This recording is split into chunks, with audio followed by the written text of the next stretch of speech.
Welcome, one and all, to the Ferret and Raccoon podcast, episode 169. I am your one and only host for this podcast, the Angry Raccoon, bringing you the last podcast of June 2021.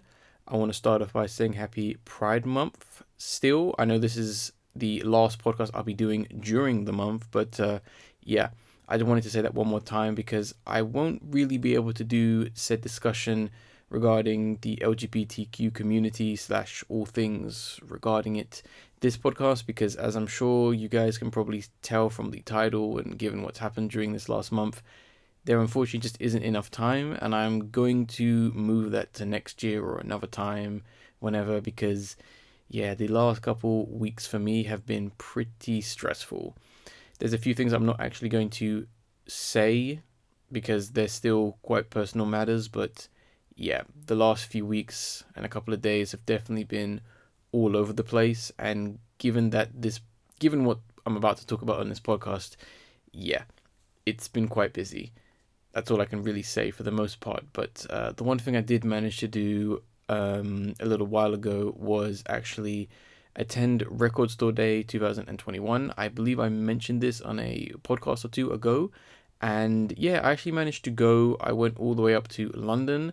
I was the first in line. That's how early I get up, and that's how serious I am about collecting and vinyls and music and all that. And yeah, it was a real nice and interesting experience to be able to be the first person to actually walk into the record shop, grab everything, and kind of know that I would be able to get everything. It was absolutely lovely. The way that the record store that I went to did it is that you kind of just went in and grabbed the records you wanted, which were numbered, which was nice. And I really appreciate that method or way they did it, because previous years they would, or at least you would, write a list or a checklist of all the ones you wanted. They would go get it, bring it to you, you'd pay it, and then you'd go. But this one, or this method I should say, felt a little bit more like a sweet shop or a candy shop, which I really appreciated. And hopefully when COVID-19 isn't a thing, hopefully they still do it that way. But yeah, I was really happy with Record Store Day. I pretty much got everything I wanted except for one vinyl, which I was luckily able to buy online after Record Store Day or after 6 p.m. because the record shops themselves, they will sell the stuff that they don't sell online. So that was pretty awesome. But a lot of the things I did get weren't available online. A few of the things I did manage to pick up was the Slum Village Fantastic Volume 2, the 20th Anniversary Edition. Really happy I got that. I got the Amy Winehouse Remixes album. And what was the other thing that I was really happy to get? Oh, Prince, The Truth. I managed to get that album, which was really nice. And a couple of other things which, I'm not going to bore you guys to death with because this podcast is pretty much jam-packed as it is. But yeah, I was really happy with all the vinyls I bought. And I'm really looking forward to the next one, despite the fact I only have 3 vinyls I want to get. And by next one, I mean they split it into 2 days, so drop 1 and drop 2, in order for people who are going to attend to stay as safe as possible, because naturally, if there isn't something you want during the first day, you're not going to head outside, are you?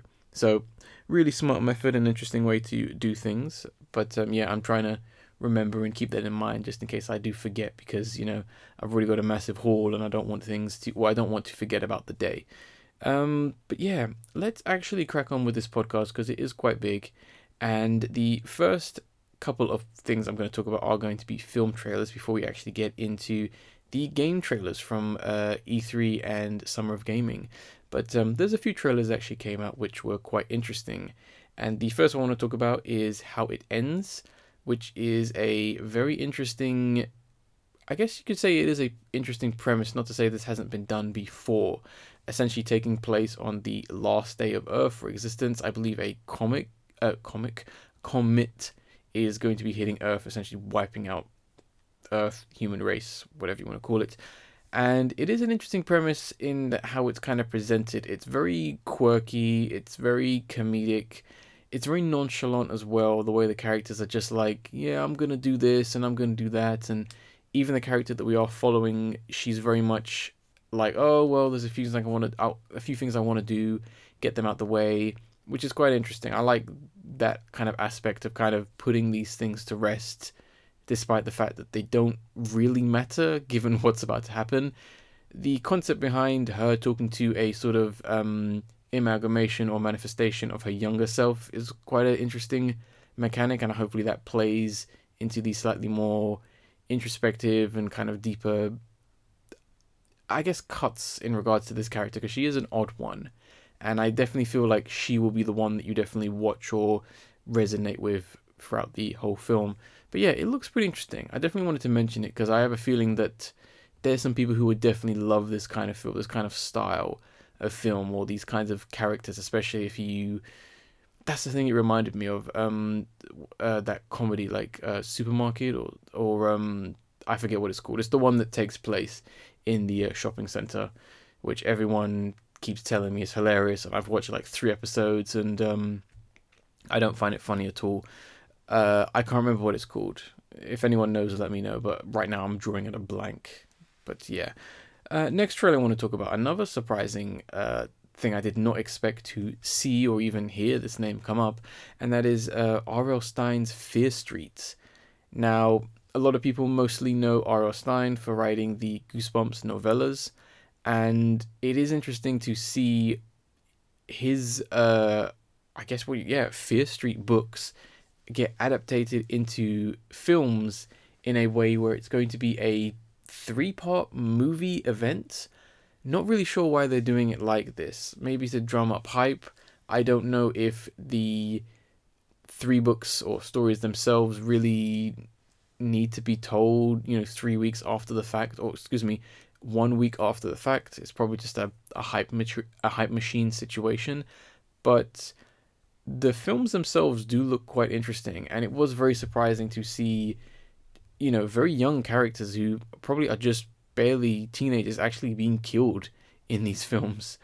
I don't know if it's exactly like that in the books. I know in the Goosebumps books, no one is like killed in a bloody or gory way, and I know he's never really written too much like that. So I don't know if this is him or someone else kind of going, yeah, we need to make this more grown up, or the children who read your books back then, they're mature now, they can handle this.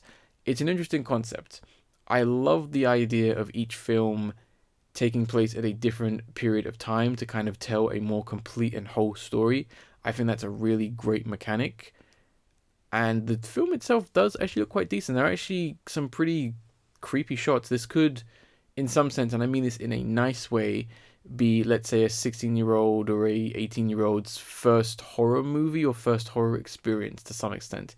It does remind me a lot of Friday the 13th and Halloween in some sense.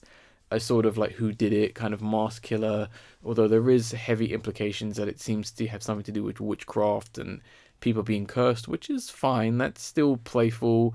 You can have horrific things happen and then be like CGI monsters and stuff like that, which is interesting. But I am going to keep my eyes on this one because it could be a sleeper hit. Maybe not like, Academy Award winning to some extent, but it looks like it could be a good time, even if it's just for younger audiences to actually enjoy it, not necessarily for older people. But yeah, an interesting one nonetheless. Next trailer I want to talk about is still staying quite morbid, and this is probably one of the more morbid things in terms of like the context or concept really, and that is going to be The Boy Behind the Door, which is this really kind of upsetting, kind of disturbing and really creepy I guess horror film about 2 children, 2 boys who essentially get abducted by some man. They're held in a house, and it's literally just these children trying to survive, running from this serial killer or whoever he is. It's quite tense and it's quite upsetting. I would imagine this is a lot of parents' worst nightmares because this does happen, unfortunately. And yeah, I can see this definitely being a film that is a little bit too real for some people. Maybe I'd imagine it's a film there's going to be jump scares, scenes that are built for tension, all that kind of stuff. But it was an interesting trailer. It definitely looked like it could keep you on the edge of your seat. I did notice that they seem to be implying that something else is going on. It isn't just as I described it, particularly that other child. Something's off. Everything just happens a little bit too conveniently, and I don't know if that's intentional or not, or I'm reading too deep into the film, or it's the filmmaking itself. But yeah, they seem to be implying that something else is going on other than this. But it honestly looks solid. It looks interesting. I don't know if it is good, but it certainly is interesting enough to talk about and discuss. So fingers crossed, I guess. And one more trailer we have. We're gonna go animated with this one, and we're actually going to talk about Masters of the Universe Revelations. So this is the Netflix He-Man animated reboot series, and I love the fact that during this trailer they mention the fact that He-Man's back after 40 years, which is quite funny because he's not. There was a reboot in the 2000s and a film, so I don't know what's going on there. I don't know if the creators or whoever just forgot about that, or they're just really trying to hype that it's been 40 years since we haven't seen He-Man. I love the fact that He-Man is never seen wearing his famous and somewhat flamboyant pink outfit. I'd imagine that was something that got cut immediately, but which is a bit interesting given how heterosexual the whole series is. But anyway, the series actually looks pretty decent, honestly. The trailer is clearly cut to be a little bit more like action, battle, fantasy, magic, which is fine. I don't think the whole series is going to be like that, but I hope the whole series isn't like the original series where it's just a lot of talking. It's interesting. It could be another sleeper hit. I think a lot of people are definitely really excited. Obviously, Mark Hamill is voicing Skeletor. I think he's going to do a fantastic job at this. A lot of the cast, I think, are going to do a good job. I think they've cast them pretty well. It generally looks great. The other funny thing about this is when you compare this trailer or this series to the She-Ra series that came out a couple years ago and ended, I think, last year, the She-Ra show looks like it was made by one person, while this He-Man show looks like it was made by a studio. Just an interesting thought I had when, writing and talking about this trailer. And the last trailer for a TV series, another animated one, which I want to talk about, is for Monsters at Work, which is the TV series taking place after the events and in the world of Monsters, Inc., the Disney Pixar animated film, which, of all the Pixar, and I'm going to say Pixar more exclusively, of all the Pixar films to actually get a TV series, this is the one that makes the most sense. This is the one that has the most you could actually do with it, and they're doing a lot with it. I guess slight spoilers for Monsters, Inc. They're not scaring children anymore, they're making them laugh, which is an interesting concept that they're actually continuing with. I'm glad it isn't just another prequel series. So I'm going to be interested to see how that is actually going to affect just their business, just the incorporation as it is. The new characters themselves, I think, are fine. My biggest problem with them is I think their design is not as strong as some of the other characters in the series. That might change. I don't know. That might be just the way the series is animated to some extent. Obviously, this film does not have a budget of 200 million. Oh, sorry, not film, TV series, and yeah, it is interesting. I'm really happy that Billy Crystal and John Goodman have returned to reprise their roles. I would imagine anyone else who is still around in this franchise is probably going to reprise their roles as well. Disney has the money to get pretty much any actor to come back and do a TV series or whatever. But I'm really looking forward to this one. I'm hoping that it's actually going to be a more of a slow burn kind of series, more of a chill watch. I'm hoping it does go down that route. I'm hoping it's not going to try and be an overt comedy because they now have to make children laugh. That's my aim for it.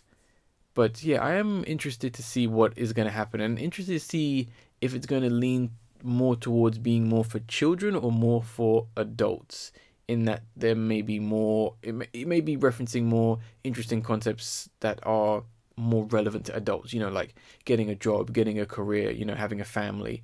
That's something children can't quite relate to. So we'll see what happens. But yeah, It is interesting. It is a smart move to give that a series, an actual series. I know there's a couple of other smaller things that are getting series. Like I know the dog from Up, believe he's called Doug. He's getting his own series, but that's going to be like more of a mini thing. And there is a Buzz Lightyear prequel animated series they're working on.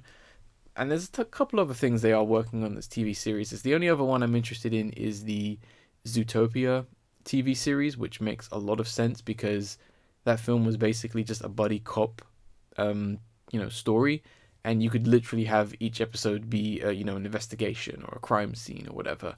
The only thing that kind of sucks about it is it's for some reason it's called Zootopia Plus, which I think is a really stupid name, but I digress.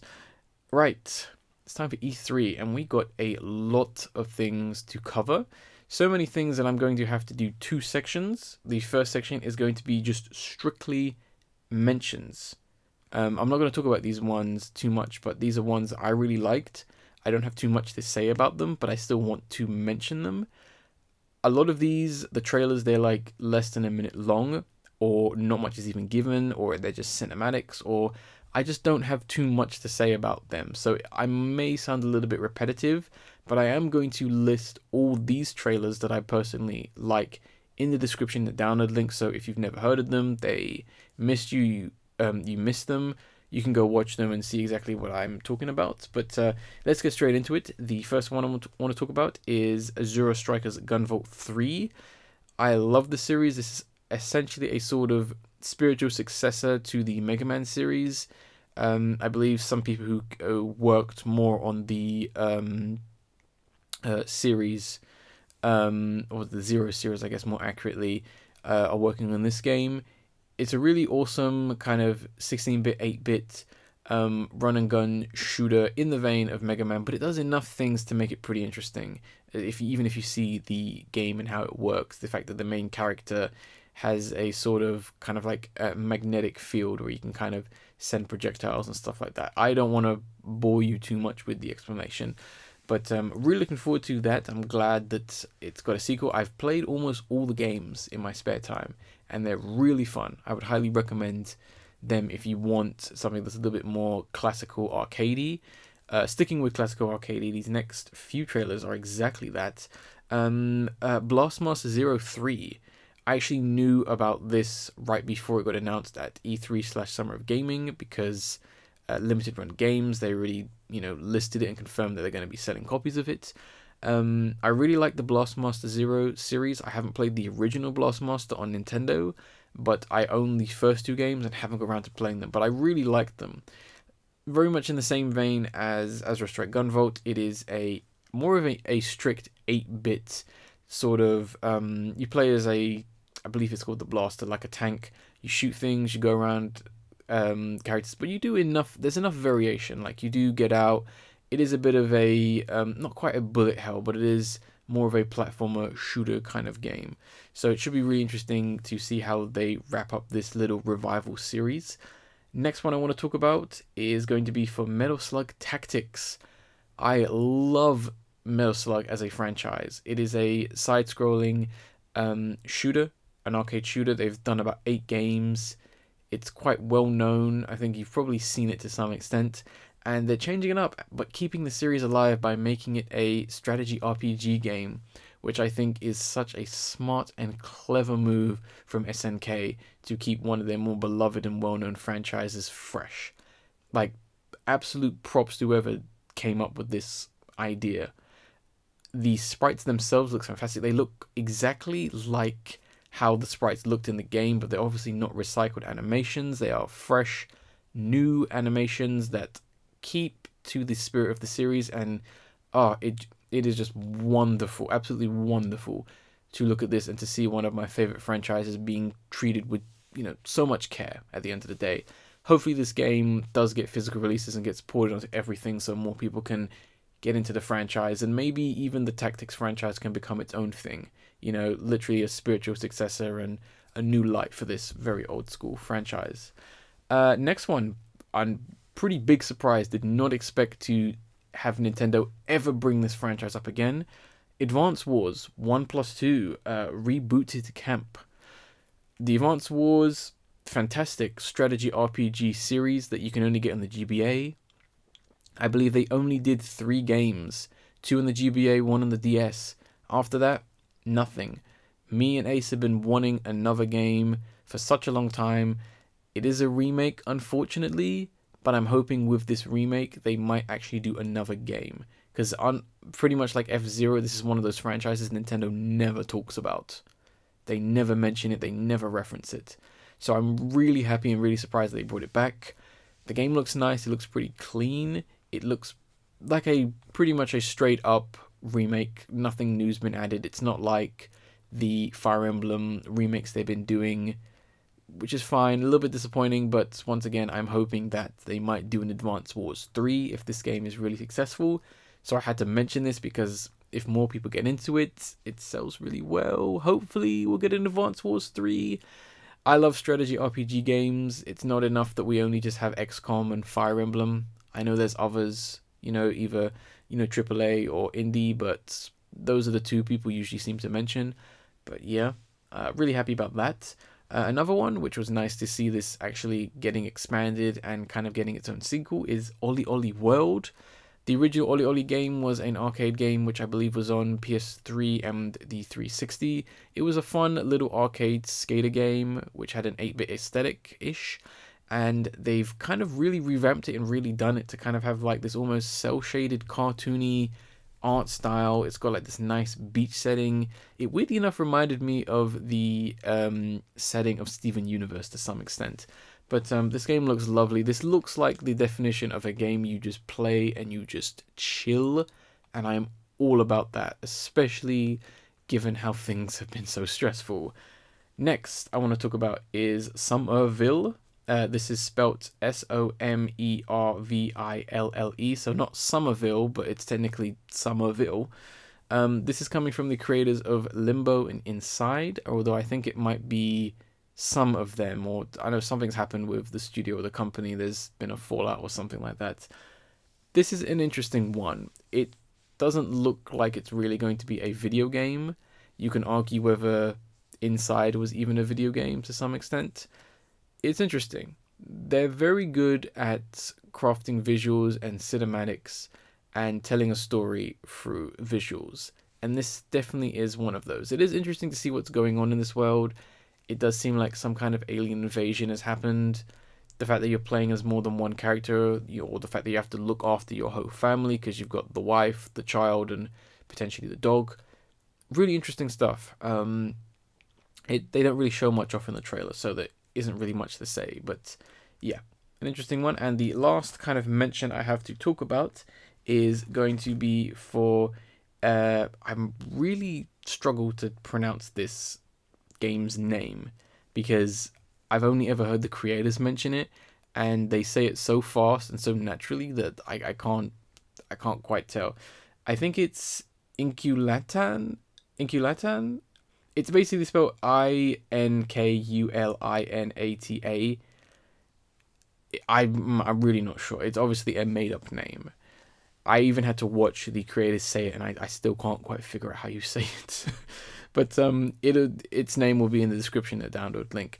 This is a game that's been around for a little while now. It was originally kickstarted, and essentially the concept behind this game is it takes place in sort of like a England-ish tapestry kind of artwork, and you play as animals, and it's essentially a, I believe, strategy game where you essentially, beat enemies and that. But it's done in a really interesting way. It's got a nice sense of humor, and I just wanted to mention this game because it's been on my radar for a while, just given how I can't think of another game that has done this. So it's worth knowing, even if it's just one of those, hey, did you know they made a game like this? Don't know why I sounded like Ringo Starr there, but okay. I should mention it's actually really late at night. It's actually midnight. Now we're going to move on to the main highlights. These are the ones which I have a little bit more to talk about. I think these are some of the bigger reveals, especially the first trailer I'm going to talk about, which was most likely the biggest thing that was shown off, and that is going to be for Elden Ring, From Software and George R.R. Martin coming together to make a game, or at least work on a game, I guess. And I'm impressed, really impressed. I'm not a massive fan of the Dark Souls series. I haven't played anything like, Sekiro or Bloodborne yet. But I've always been very fascinated and very interested in the visuals and the aesthetic and the world building of a lot of their games. And this is definitely here with this one. They are taking a slightly more medieval approach with this one, but they're definitely doing their own things. There's definitely like horrific monsters and other really interesting, just environmental stuff. That's the thing that From Software and Miyazaki is very good at. They're very good at telling a story without actually saying anything, because famously the Dark Souls games do not really give you a story. You get a cutscene at the beginning telling you what's going on, and you get a cutscene at the end of the game telling you what just happened. That's kind of it. You're kind of left to your own devices to discover the world and do whatever you want. And that's something that's very sorely missed in the video game industry. Big time. And it's a really impressive looking game. I'm liking a lot of the designs, the monsters. I really love that weird creature that kind of had so many hands. There was one where it was like a wolf in like silver armor. There's so many great key features in there, and like there was like one shot which just had me almost jaw dropping, in a sense where I was like, really? Was like there was like this silverish whitish dragon. It was like throwing lightning, and I was like, how do you guys come up with this stuff? It is just amazing. Even if, I mean, it won't be, because From Software know what they're doing. Even if this game is not received well in terms of people going, it's not Dark Souls, this is definitely going to be a looker, or at least a game that is amazing in some sense. They definitely have that going for them. Next trailer I want to talk about, didn't really get much to see regarding this one. I'd love to see some gameplay. Is going to be for Tiny Tina's Wonderlands. This is a weird one because it is a spin-off from the Borderlands series, but it's more specifically a spin-off from the 4th DLC from Borderlands 2. Now, I don't know if this game is going to directly reference that DLC. I don't think it is. But it is interesting that they are taking one of the most popular aspects from Borderlands and giving it its own game. The trailer itself looks very promising, and I would love for them to do something that steps out of just the guns and the craziness of Borderlands and kind of do something a little bit fresh and a little bit more interesting. I would honestly love to see them combine more magic and have less guns, in my personal opinion, but who knows. It'd be nice to see them do something pretty creative. But yeah, really interested in this one. Kind of in the same theme, we have Wizard with a Gun. This is a game coming from Devolver, or being produced or released, published by Devolver Digital. Really interesting, had a great animation, introduction, reveal. The game itself does remind me of Enter the Gungeon. It looks like it's a little bit more methodical, a little bit more peaceful, a little bit more crafting, collectathon centric. Really digging the art style. I love the characters. I love how they almost look like the what's that character called from Final Fantasy? It's like the magician. He's got like the yellow hat, the blue cloak, and you don't see his face, just those two glowing eyes. They kind of remind me of that, which is kind of funny. I wonder if that was direct inspiration. But yeah, really looking forward to this one. I want to see more. I do like these kind of plain field roguelike games that have been popping up of recently. Most likely a lot of people have been enjoying things like Hades, and even if you want to go back to their other games like Bastion and stuff like that, and like I already mentioned, Enter the Gungeon, and Crypt of the Necrodancer as well reminded me of that. But yeah, really awesome stuff. Next one, just a cinematic trailer, quite a long one at about 4 minutes long. We have Redfall, a brand new game coming from Bethesda, of all people. Really interesting stuff, really great concept. So it seems as if it's going to be a 4-player co-op game where you're essentially beating vampires. Pretty original, pretty interesting. The animation was pretty good, and it kind of definitely gave you a good showcase of everything that's most likely going to happen in the game. I love the fact that it isn't just a bunch of humans trying to kill vampires. A lot of these characters have like some kind of special ability or powers. I love how they have like these guns that kind of like just fire light and then shoot a spear at their hearts. You know, there's one character, she almost had like this magic witch powers, which was quite cool. Another one, he seemed to have like he seemed to imply that he could never miss with his sniper rifle. Even the monster designs themselves, the vampires, look pretty interesting as well. They definitely had like a very classic but modern look to them. Really interesting. The only thing that really bothers me about this game is the fact that it's Bethesda. Bethesda can't seem to make a functioning game, unfortunately. The only time a game that has Bethesda's name on it actually works is when it's an id Software game, aka Doom. Because Doom actually know how to make games and actually make engines.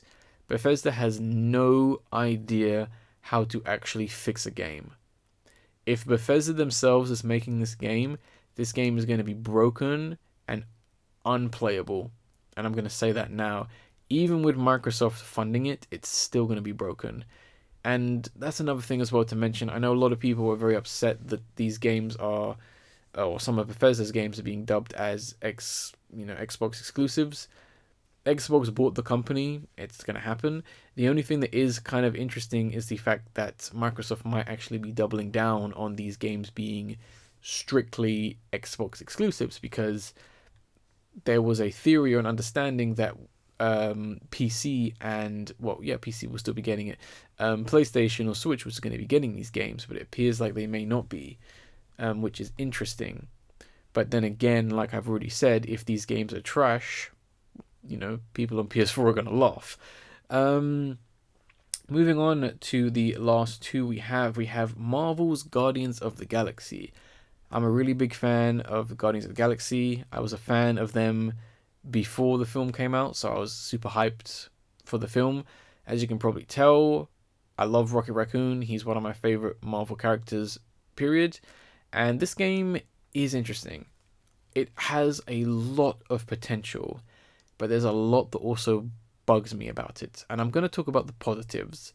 The fact that there's even a Guardians of the Galaxy game is a positive. I'm really liking some of the designs of these characters, even with the overview trailer that has been released, which is going to be in the description, a download link. You can see they put a lot of effort into environmental design and revamping the characters and kind of giving them a new look. The art department has done a fantastic job with this game in a conceptual and visual way. I love Rocket Raccoon's look. I love the fact that he has like a little like goatee. I love the goggles he has. Gamora's look I think is really nice. They've kind of gone back to her original design with the white combat outfit, because I know in the movie she just was wearing normal clothes. I've always liked her wearing that combat outfit. Even Star-Lord looks pretty good. He's got a little bit more of a punk look to him as well.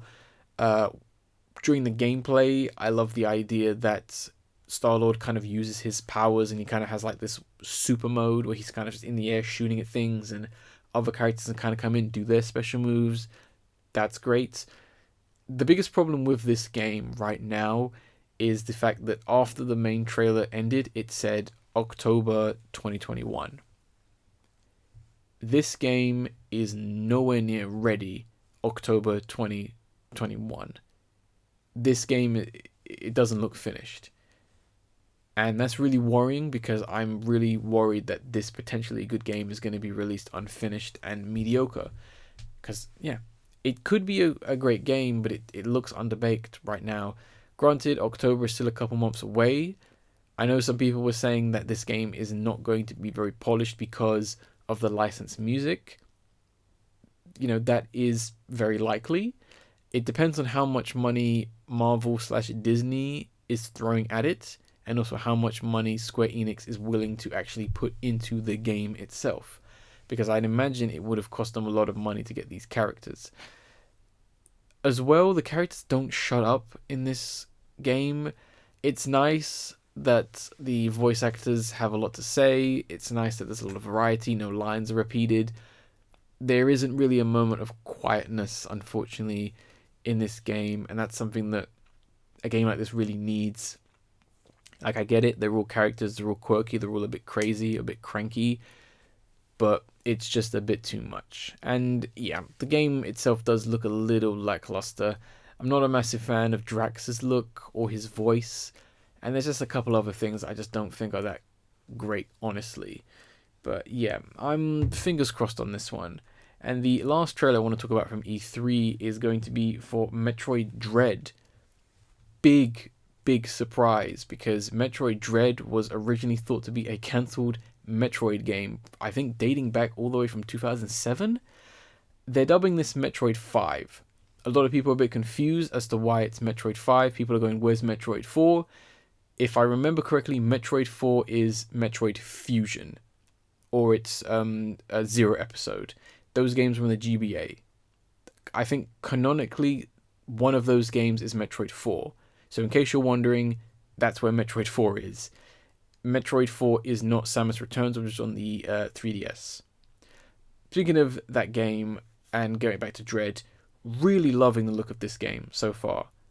It looks really interesting. It's Metroid kind of going back to the basics, side-scrolling, exploration, backtracking, definitely keeping the horror and the suspense. These little creatures, these robots that are going to be chasing you, I love that idea.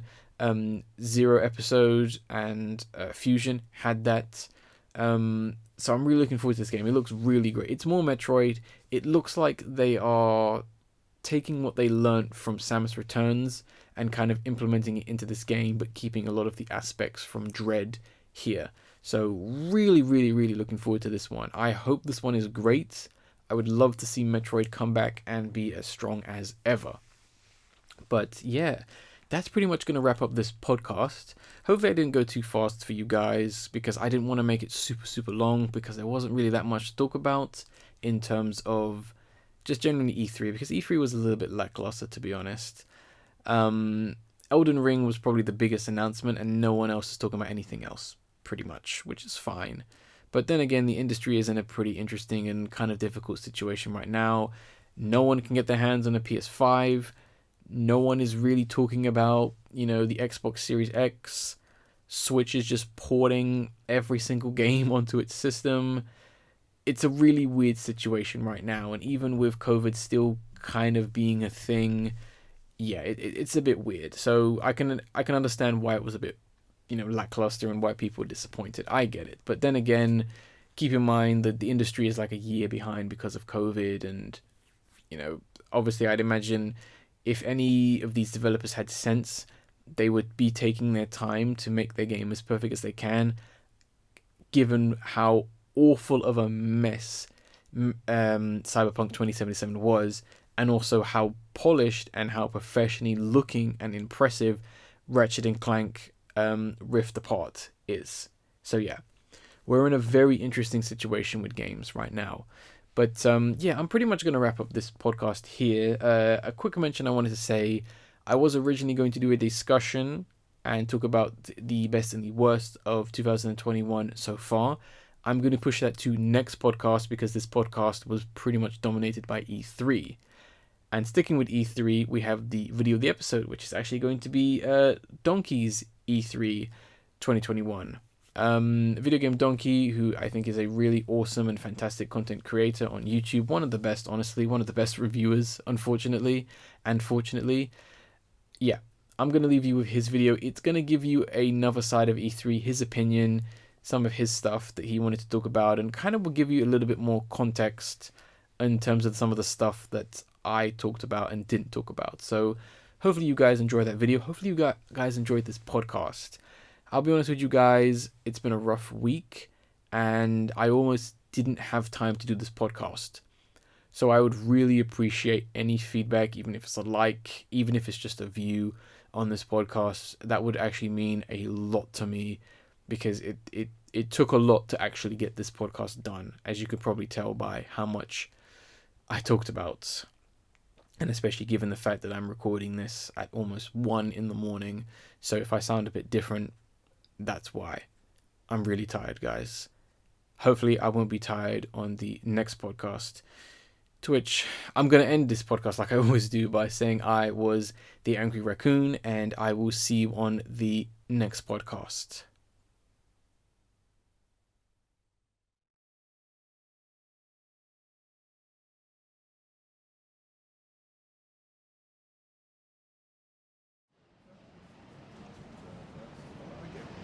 I get it as well. Yeah. When you know the situation, it's bizarre, but yeah. But that thought I had just on that. I had a funny one years ago. You know, I looked at